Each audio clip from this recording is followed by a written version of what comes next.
Shalom. Shalom adik-adik Victoriki. Oke, selamat pagi adik-adik semua yang ada di rumah. Wah, adik-adik udah pada cantik-cantik, udah pada ganteng-ganteng nih. Udah siap sepertinya untuk memuji nama Tuhan. Yes. Kak Fani juga hari ini siap untuk memuji Tuhan bersama dengan adik-adik? Siap dong Oke, pastinya. Kak Yose ready. siap juga ya? Yes. Oke, hari ini kita mau naik lagu apa sih Kak? Buat adik-adik di rumah. Dengar dia panggil nama saya. Wow, senang Wah. sekali ya kita ya dipanggil oleh Iya. siapa?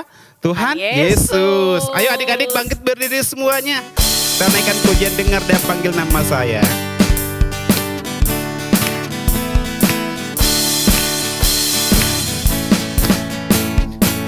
Dengar dia panggil nama saya. Dengar dia panggil namamu. Dengar dia panggil nama saya. Juga dia panggil namamu. Ku jawab ya, ya, ya. Ku jawab ya, ya, ya. Ku jawab ya Tuhan. Ku jawab ya Tuhan. Ku jawab ya, ya, ya. Dengar dia panggil nama saya. Dengar dia panggil namamu. Dengar dia panggil nama saya. Juga dia panggil namamu. Ku jawab ya, ya, ya. Ku jawab ya, ya, ya. Ku jawab ya Tuhan. Ku jawab ya Tuhan. Ku jawab ya, ya, ya. Ku jawab ya Tuhan. Ku jawab ya Tuhan. Ku jawab ya, ya, ya. Wah, adik-adik di rumah masih semangat ya Kak Fani ya? Pasti dong, Wah. pasti pada semangat katanya. Iya, hari ini sering kali ya adik-adik selalu mau didorong-dorong oleh siapa ya? Orang-orang tua, Iya. oleh kakak-kakak Victoriki. Iya, sering kali tidak mau datang ke ibadah. Iya, nah hari ini kita mau senantiasa dengar kata Tuhan Yesus ya. Iya Kita dong. terus mau maju. Oke, adik-adik masih kuat ya berdiri, kita naikkan pujian ini ditarik-tarik.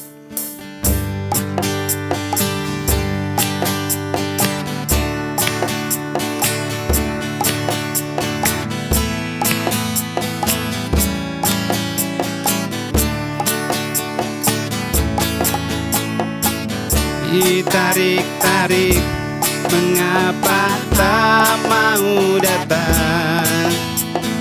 Didorong-dorong, mengapa tak mau maju?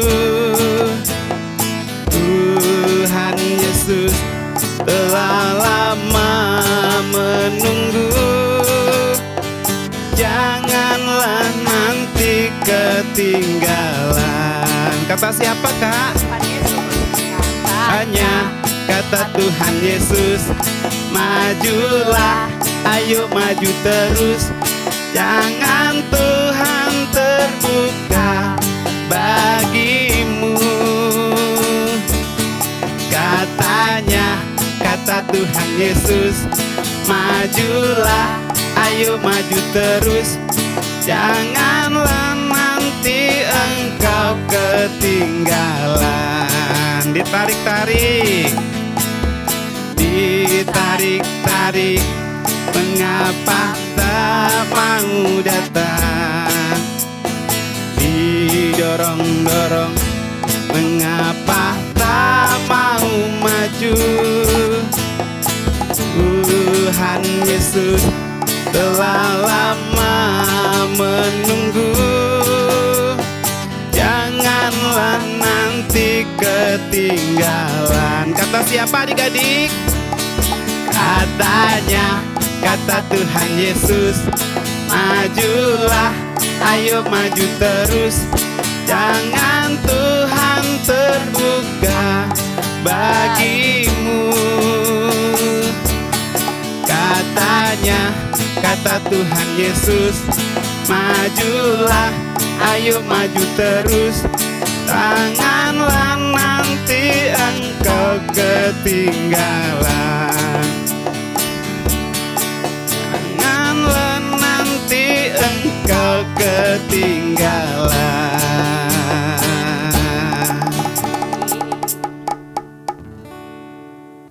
Oke, adik-adik, kita akan siapkan hati kita sebelum kita mendengarkan kebenaran firman Tuhan. Kita harus senantiasa mau panggil nama Tuhan di dalam setiap kehidupan kita. Karena Tuhan kita adalah Tuhan yang selalu ada. Ya, adik-adik, kita siapkan hati kita. Adik-adik yang ada di rumah, kita akan naikkan satu pujiannya sebelum mendengarkan firman Tuhan. Yesus ku panggil, Yesus ku undang. Masuk dalam hati kita ya adik-adik.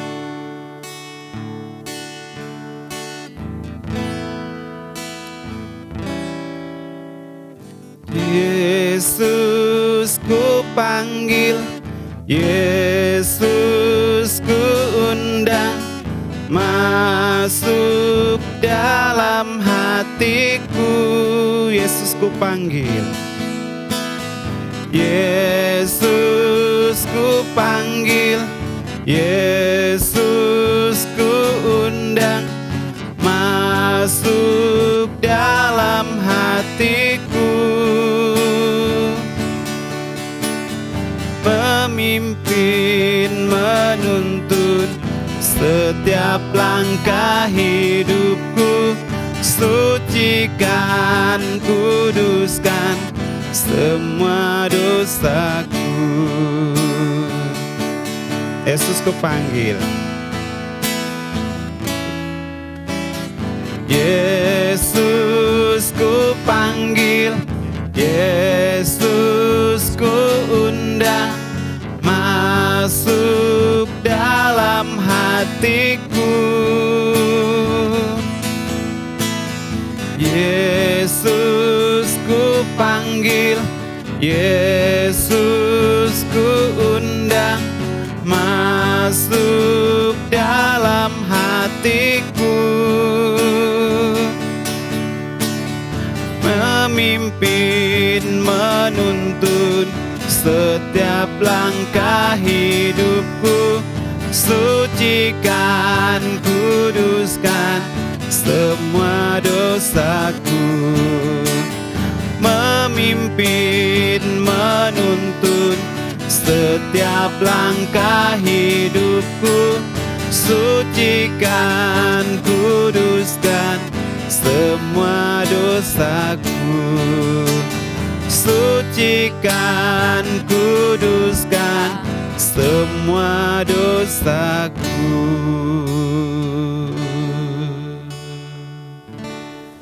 Halo, selamat pagi teman-teman semua. Jumpa lagi dengan saya, Vincent, di ibadah Victory Kids Sekolah Minggu Gereja Rehoboth Jemaat BDA, khususnya untuk teman-teman yang Madya dan Tunas. Senang sekali bisa ketemu sama teman-teman semua, meskipun masih secara online, ya nggak apa-apa. Yang penting kita tetap belajar firman Tuhan secara terus-menerus. Tapi mungkin buat teman-teman semua yang belum dapat infonya, kita ini sekarang ini Sekolah Minggu Victory Kids sudah melaksanakan ibadah secara onsite, secara tatap muka di Soekarno-Hatta 405. Jadi kalau teman-teman semua ada kesempatan atau bisa hadir, lebih baik ibadah secara onsite tatap muka. Kenapa? Karena rasanya tentunya pasti berbeda dibandingkan secara online. Kalau onsite kan kita bisa ketemu teman-teman, kita bisa ketemu guru sekolah minggu yang mungkin udah sekitar 2 tahun gak ketemu juga. Bisa beribadah bareng-bareng, bisa menyembah memuji Tuhan bareng-bareng, belajar firman Tuhan bareng-bareng. Rasanya tentu pasti berbeda dibandingkan secara online. Jadi saya sangat menyarankan teman-teman semua untuk ibadah secara onsite di Soekarno-Hatta 405 setiap hari minggunya. Tapi kalau memang gak bisa karena satu dan lain hal, ya gak apa-apa. Kita akan tetap belajar firman Tuhan sekalipun secara online. Oke, sebelum kita mulai pengajaran kita pada pagi hari ini, mari kita berdoa. Bapak, kami mengucap syukur Tuhan pada pagi hari ini, kalau kami masih diberi kesempatan untuk beribadah meskipun secara online. Biarlah Kau yang berkati urapi setiap kami, berikan kepada kami hati seorang hamba dan tingkah seorang murid yang mau terus belajar dan diajar mengenai kebenaran firman-Mu. Kami serahkan waktu selanjutnya ke dalam tangan-Mu. Dalam nama Tuhan Yesus kami telah berdoa dan mengucap syukur. Haleluya. Amin. Hari ini kita akan melanjutkan pengajaran kita. Judulnya adalah Yesus membebaskan orang yang kerasukan. Yesus membebaskan orang yang kerasukan. Referensi ayatnya ada di Matius 8 ayat yang ke-28 sampai yang ke-34. Matius 8 ayat yang ke-28 sampai ke-34. Namun kisah tentang Yesus membebaskan orang yang kerasukan ini bukan hanya dibahas di Matius 8 ayat 28-34 tadi, melainkan ada ayat-ayat paralel lainnya yang membahas mengenai cerita yang sama, kejadian yang sama, yaitu di Lukas 8 ayat yang ke-26 sampai yang ke-39 dan di Markus 5 ayat yang pertama sampai yang ke-20. Nah, penting sekali bagi teman-teman semua untuk bisa membaca daripada ketiga sumber tersebut. Kenapa? Karena nantinya teman-teman akan mendapatkan detail-detail yang berbeda dari setiap sumber. Dari Markus, dari Matius, dari Lukas. Ada detail-detail catatan-catatan yang berbeda. Yang fungsinya apa? Yang fungsinya membuat kita semakin paham, semakin mengerti, semakin tahu betul bagaimana cerita yang kompleks, yang sempurna, yang utuh daripada kejadian Yesus membebaskan orang yang kerasukan tersebut. Dari situlah kita mendapatkan pembelajaran yang lebih baik dibandingkan hanya kalau membaca dari satu sumber saja.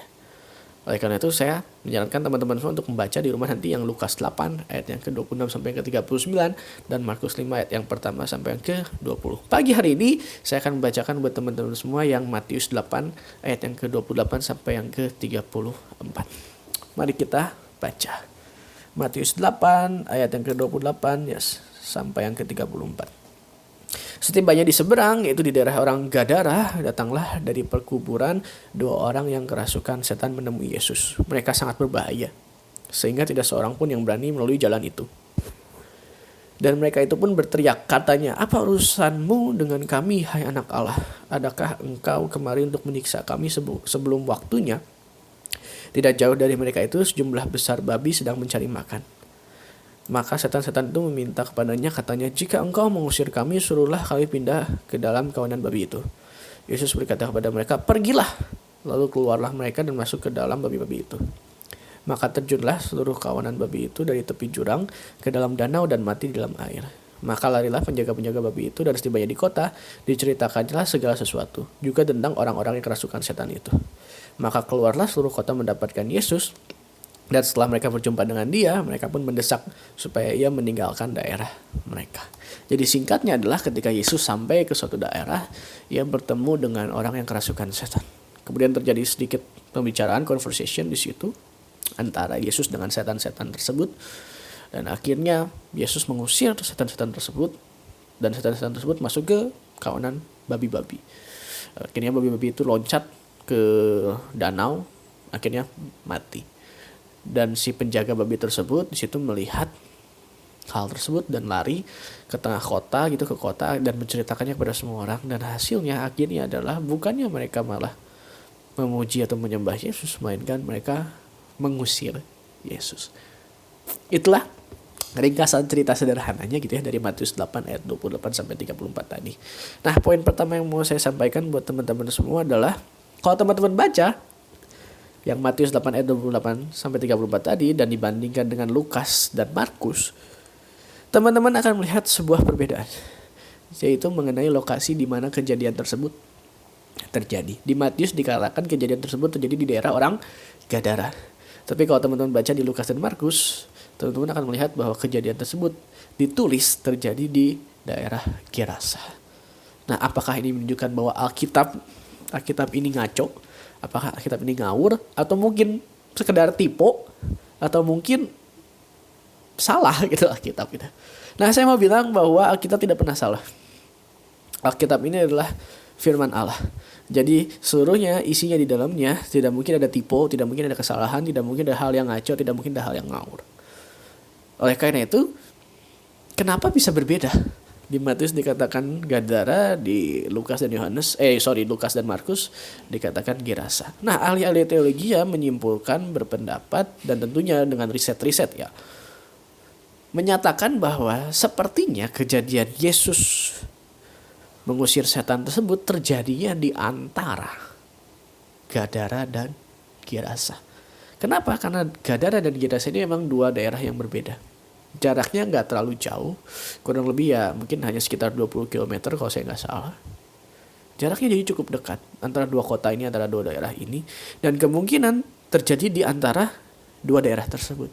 Sehingga murid-murid pada saat itu, Markus, Matius, dan Lukas memiliki sudut pandang yang berbeda akan lokasi di mana mereka berada. Matius merasa kayaknya kita adanya di daerah orang Gadara deh. Tapi Lukas dan Markus merasa kayaknya kita ada di daerah orang Gerasa deh, daerah Gerasa. Jadi keduanya tidak salah. Keduanya tidak salah, Matius tidak salah, Lukas dan Markus pun tidak salah. Oke, itu hanya masalah sudut pandang saja. Dan apakah itu merusak cerita secara keseluruhan, event secara keseluruhan tersebut? Tidak. Itu hanya persoalan masalah sudut pandang mereka berada di lokasi yang mana. Jadi Alkitab ini tidak pernah salah. Alkitab ini adalah standar kehidupan kita yang paling benar. Kenapa? Karena adalah firman Allah. Ingat, sola scriptura tidak pernah salah. Oke, ini pasti benar. Oke, dan perihal masalah Gadara dan Gerasa tadi sudah saya jelaskan, itu hanya masalah sudut pandang antara Matius, Lukas, dan Markus. Berada di daerah mana nih kita ini? Ya, kita ada di tengah-tengah nih. Nah, si Matius merasa kita di Gadara, si Lukas dan Markus merasa enggak, kita di Gerasa. Tapi apakah keduanya salah? Tidak. Dua-duanya benar. Dan yang jauh lebih penting daripada itu bukan hanya sekedar lokasi, tetapi event selanjutnya tentang Yesus mengusir setan itu. Kita lanjut ke poin kedua. Di ayat 29 dikatakan, dan mereka itu pun berteriak katanya, apa urusanmu dengan kami, hai anak Allah? Nah, kalau teman-teman hanya sekedar baca di Matius 8 ini, ketika baca di ayat 29, teman-teman bingung kenapa, dalam tanda kutip, apa urusannya dengan kami? Kenapa kami? Gitu. Kenapa kami? Nah, kalau teman-teman baca di Lukas dan Markus, teman-teman akan tahu bahwa orang tersebut bukan hanya kerasukan satu setan, melainkan sangat banyak. Sampai-sampai disebut legion. Legion itu di zaman Romawi itu adalah suatu kesatuan tentara prajurit gitu ya, yang jumlahnya sangat banyak. Jadi setan yang ada di dalam di tubuh orang itu ada banyak sekali, bukan hanya sekedar 1-2, tapi banyak. Makanya di situ mereka berbicaranya dengan kata kami. Apa urusanmu dengan kami? Bukan apa urusanmu dengan saya, atau bukan apa urusanmu dengan aku, tetapi kami. Kenapa? Karena kami banyak jumlahnya. Dan teman-teman akan sulit mendapatkan hal tersebut kalau nggak baca di Lukas dan Markus. Nah, inilah suatu keindahan daripada kitab suci Alkitab, bahwa antara satu ayat dengan ayat yang lainnya, dalam satu pasal dengan pasal lainnya, perikop satu dan perikop lainnya saling melengkapi, saling mengkomplement. Oleh karena itu Alkitab ini sempurna, tidak ada cacat, tidak ada salah. Oke? Nah, jadi kita tahu ya kenapa tadi si iblis tersebut, si setan tersebut pakai katanya kami, bukan aku, karena banyak. Oke? Nah, dari ayat 29 ini poin penting yang kita bisa terima, kita bisa pelajari adalah kita semakin yakin, kita semakin percaya, kita semakin beriman bahwa Yesus adalah Allah. Yesus adalah Tuhan. Kenapa? Saya jelaskan. Nah, si iblis ini kan bilang, si setan-setan ini bilang, jika engkau mengusir kami, suruhlah kami pindah ke dalam kawanan babi itu. Itu di ayat 31.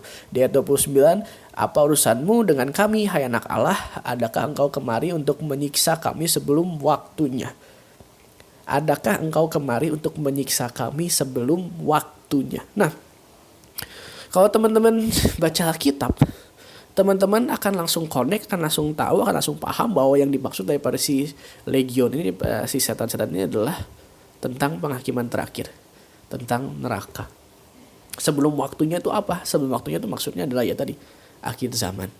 Bukan akhir zaman, mungkin lebih tepatnya penghakiman terakhir gitu ya, ketika iblis-iblis masukkan ke dalam neraka. Nah, dikatakan, adakah engkau kemari untuk menyiksa kami sebelum waktunya? Apakah engkau mau menyiksa kami, Yesus? Padahal waktunya tuh belum tepat gitu, belum tiba gitu. Nah, seperti yang tadi kita udah tahu, kita bahas bahwa sebelum waktu ini maksudnya adalah penghakiman terakhir di neraka ya. Dan kalau kita pelajari lagi Alkitab, kita akan tahu, kita akan sadar, kita akan paham bahwa nantinya di neraka memang iblis dan setan-setan dan para pengikutnya itu akan disiksa. Tetapi bukan oleh iblis, bukan oleh setan, melainkan oleh Allah. Kalau teman-teman pelajari Alkitab di Wahyu 14 gitu ya, teman-teman akan sadar, akan tahu betul bahwa di neraka itu hanya ada murka Allah. Hanya ada api, belerang, ratap dan getak gigi, dan semuanya itu Yang bisa melakukan itu hanya Allah. Oke? Hanya Allah seorang, hanya Allah sendiri. Jadi dari situ, dari ayat 29 ini, kita tahu, kita paham betul bahwa si iblis pun, si setan ini, si legion ini pun secara tidak langsung mengakui, tahu bahwa Yesus ini adalah Allah. Kan pertanyaannya, kenapa kamu mau menyiksa aku? Jangan siksa aku sebelum waktunya gitu. Padahal yang bisa menyiksa hanyalah Allah. Kalau si iblis ini berhadapan dengan manusia biasa, hanya berhadapan dengan rasul biasa, dia tidak mungkin berbicara seperti itu. Kenapa? Karena rasul biasa, nabi biasa, orang biasa tidak memiliki kemampuan untuk menyiksa mereka. Menyiksa iblis itu. Yang bisa menyiksa iblis itu hanya Allah. Oke? Jadi dari situ kita yakin, kita paham, kita semakin beriman, percaya bahwa Yesus adalah Allah. Iblis aja ngaku. Iblis aja mengakui, setan aja mengakui bahwa Yesus adalah Allah. So kita seharusnya sebagai manusia yang percaya kepada Kristus Yesus, kita semakin yakin, semakin paham, semakin beriman bahwa Yesus adalah Allah. Kenapa saya sampaikan hal ini? Karena ya, banyak sekali pengajaran-pengajaran saat ini yang mulai menggeser keimanan kita, yang menyatakan bahwa Yesus bukan Allah, hanya seorang nabi, hanya seorang yang dikasih Allah dan lain sebagainya. Penyesatan itu sangat berbahaya buat kita. Oleh karena itu pada pagi ini poin yang mau saya tekankan buat teman-teman semua adalah Yesus itu adalah Allah. Yesus adalah Allah karena kasihnya begitu besar kepada kita. Dia rela dari surga turun ke dunia untuk apa? Menebus hidup kamu dan saya. Menebus dosa-dosa kita dengan apa? Mati di kayu salib. Mati di kayu salib untuk kamu dan saya. Tetapi bukannya sampai di situ saja, pada hari ketiga dia bangkit. Kenapa? Karena dia Allah. Kalau manusia biasa gak bisa bangkit. Manusia biasa bisanya dibangkitkan. Contohnya siapa? Lazarus. Dia dibangkitkan oleh Yesus. Tetapi Yesus dia gak dibangkitkan, dia bangkit. Kenapa? Karena dia Allah. Dia tidak perlu dibangkitkan oleh orang lain. Tidak perlu dibangkitkan oleh pihak lain. Dia bangkit. Kenapa? Karena dia Allah. Dia mengalahkan maut.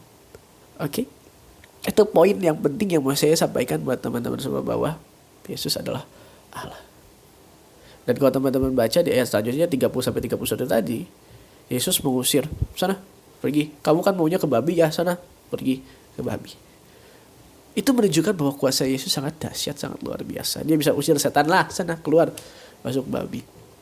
Nah, ini menjadi pengajaran yang penting juga buat kita bahwa jangan takut. Kadang-kadang kita takut gitu ya terhadap setan, terhadap iblis gitu ya. Kalau lagi tidur malam pengen kencing atau pengen minum, kita takut gitu ya, takut minta diantarin sama mami sama papi, minta diantarin mau ke WC, mau kencing, mau minum dan lain sebagainya. Kita takut apa ya, takut ini, takut itu, takut ada apa. Barangkali di film-film sekarang juga ini kan banyak film-film horor gitu ya, yang mensugesti kita, membuat kita takut terkadang-kadang. Jangan takut. Kenapa? Karena 1 Yohanes 4 ayat 4 menyatakan bahwa roh yang ada di dalam diri kita jauh lebih besar dibandingkan roh-roh yang ada di luar sana. Roh yang ada di dalam diri kita itu siapa? Roh Kudus, men. Allah, men. Roh Kudus adalah Allah, men. Yesus aja yang adalah Allah bisa atau memiliki kuasa yang jauh lebih besar dibandingkan iblis-iblis tersebut. Sekarang ini roh Kudus itu ada di dalam diri kita, men. Yesus juga ada di antara kita, di tengah-tengah kita, men. Gak boleh kita takut terhadap hal-hal seperti itu. Oke, karena roh yang di dalam diri kita jauh lebih besar, jauh lebih dahsyat, jauh lebih berkuasa dibandingkan ya roh-roh itulah, roh-roh setan, roh iblis yang mungkin sering kita jumpai di film-film dan lain sebagainya.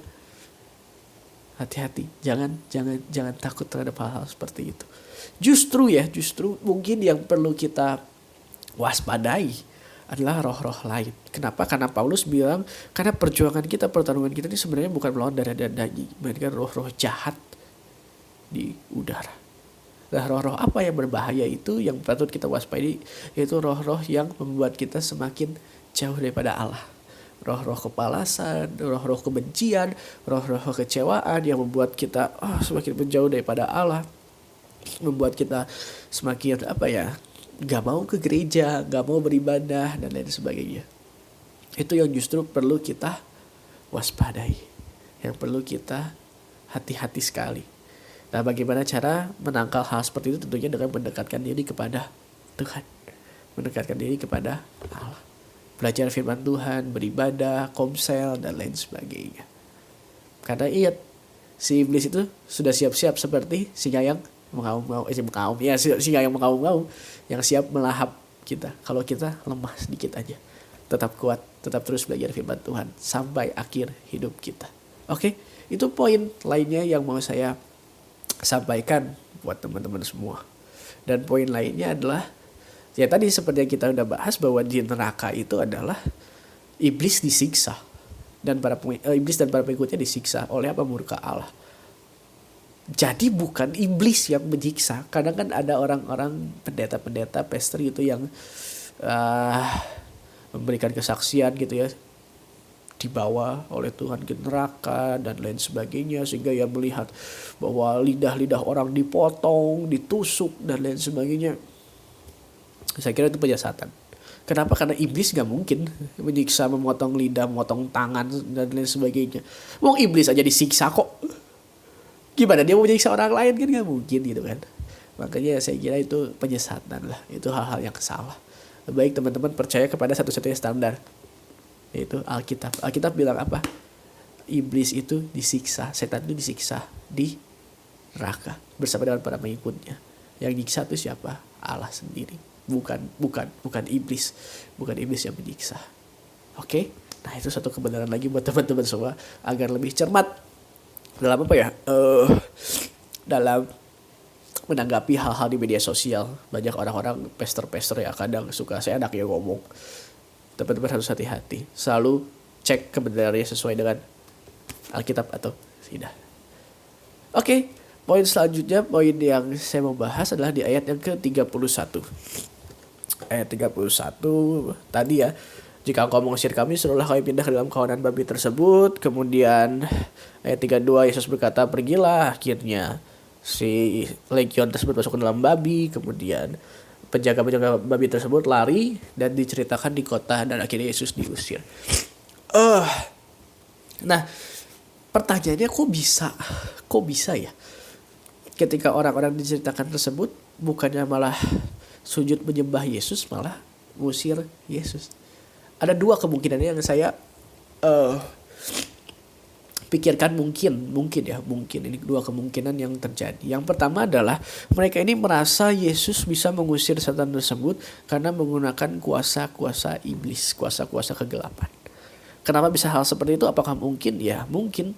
Karena hal tersebut terjadi di Matius 12 dan Lukas 11, di mana orang-orang merasa bahwa Yesus itu mengusir iblis dengan kekuatan kegelapan. Bayangin, Yesus mengusir iblis dengan kekuatan kegelapan. Kalau di situ di Matius 12, Lukas 11 dikatakan Yesus mengusir iblis dengan kekuatan penghulu setan, yaitu kekuatan Beelzebul. Kemudian apa yang Yesus katakan? Ini terjemahan aku sendiri ya. Ini nggak masuk akal ya. Bagaimana aku bisa mengusir iblis dengan kekuatan iblis?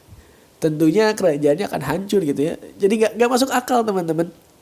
Nggak masuk akal. Tentunya ya iblis bisa diusir dengan kekuatan Allah dan kekuatan ilahi gitu loh. Nggak mungkin bisa diusir dengan kekuatan sesamanya, sama-sama iblis gitu. Nggak mungkin. Jadi adalah sebuah pernyataan yang konyol gitu ya. Sebuah pernyataan yang nggak masuk akal. Jadi gak mungkin. Nah mungkin kemungkinan yang kedua kenapa mereka mengusir Yesus, karena mereka melihat adanya Yesus itu bikin kerugian yang sangat besar. Kawanan babi itu sekitar 2000 babi itu jumlahnya mungkin kalau dirupiahkan harta gitu ya sekitar 10 M gitu ya, 10 miliar. Itu harta yang sangat banyak. Nah mungkin mereka ini khawatir kalau Yesus ada di antara mereka, di tengah-tengah mereka di kota itu, bahkan ada banyak lagi kekayaan mereka yang hilang gitu. Kenapa? Karena mereka mungkin mencintai harta mereka dibandingkan Yesus. Hati-hati buat teman-teman semua juga yang lebih mencintai harta teman-teman dibandingkan Yesus. Bahkan mungkin bukan hanya sekedar harta, tapi hal-hal lain yang membuat teman-teman jauh lebih mencintai hobi teman-teman, atau mungkin apapun lah, benda kesayangan teman-teman atau apapun dibandingkan dengan Yesus. Hati-hati. Teman-teman sudah menyakiti hati Allah. Karena apa? Karena dalam 10 hukum Taurat dikatakan bahwa jangan ada Allah lain di hadapanku. Yesuslah yang terutama dalam kehidupan kita. Allah lah yang terutama dalam kehidupan kita. Satu-satunya Allah yang patut kita kasih, patut kita cintai, patut kita hormati. Tidak ada yang lain. Jadi Yesuslah yang terutama di dalam kehidupan kita. Oke? Nah, itulah kemungkinannya. Saya kira lebih masuk. Ya enggak, dua-dua juga masuk akal sih, kan orang-orang pada saat itu mungkin belum mengenal Yesus ya. Jadi Yesus merasa, oh, orang ini mengusir iblis dengan kekuatan iblis, makanya Yesus diusir. Atau mungkin mereka lebih mencintai harta mereka, takut kejadian serupa terjadi lagi, makanya Yesus diusir. Tapi dua-duanya itu adalah hal yang salah. Dua-duanya adalah hal yang bodoh. Jadi teman-teman jangan melakukan hal-hal tersebut. Jangan mencintai harta atau mencintai hobi atau mencintai apapun dibandingkan Tuhan. Apalagi berpikir bahwa Yesus itu dengan kekuatan kegelapan itu udah salah sekali, itu bodoh sekali. Oke? Saya kira itu saja yang mau saya sampaikan buat teman-teman semua. Recap poin-poinnya. Yang pertama tadi masalah lokasi, Gedera atau Gerasa. Ya, saya kira itu hanya masalah sudut pandang aja. Nggak jadi soal, nggak jadi masalah. Tetap poin pentingnya ada di dalam keseluruhan, keutuhan cerita tersebut. Kemudian mengenai Yesus adalah Allah. Itu jadi poin sangat penting mungkin pada pagi hari ini gitu ya, yang mengingatkan kita lagi semakin percaya, semakin beriman bahwa Yesus adalah Allah.